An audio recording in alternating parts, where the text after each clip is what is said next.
May I now invite Sri Harbans Singh, the author, to make his remarks. Dr. Karan Singh ji, Shri Soli Sarab ji, ladies and gentlemen, when we were about to decide the date for releasing this book, we had absolutely no idea that the day would fall during the Pitru Paksha.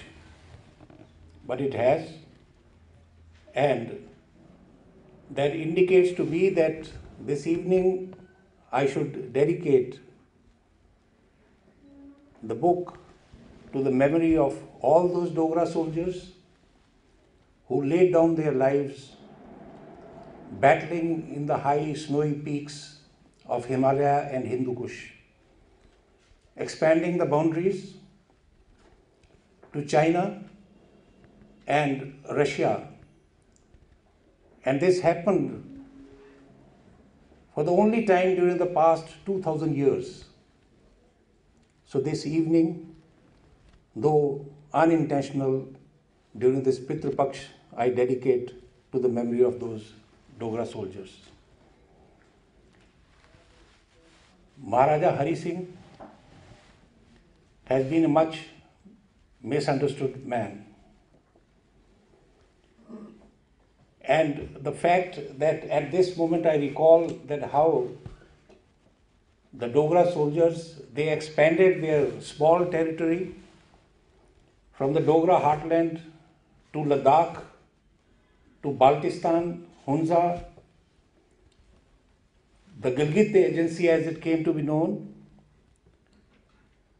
and a whole army got annihilated in that tragic campaign in Tibet, also shows why it was very difficult for Maharaja Hari Singh to take an instant decision regarding the accession.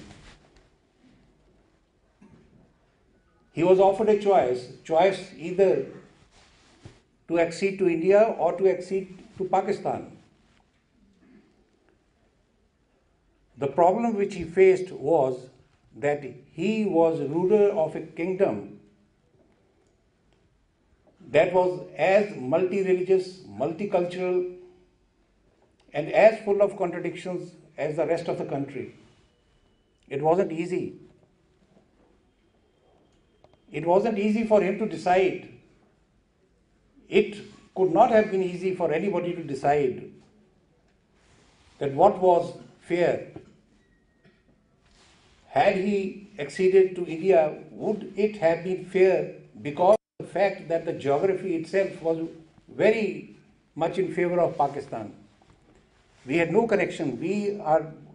Normally we look at Jammu and Kashmir today from Pathankot, but that was never the case. There was no access to Jammu and Kashmir from what remains of Punjab with us. The only access was through the Pakistani Punjab. Geography was against the accession to India. The communal numbers, they were against accession to India. The people, the rulers, regional rulers of Gilgit, the leaders from Mirpur, Muzaffarabad, they were very clear, many of them from Punch also, they were very clear that the Maharaja should either accede to Pakistan or a way should be found, a third alternative, that the state should be independent. We do not give much credit to the person who was placed in that circumstance where he was asked to take a decision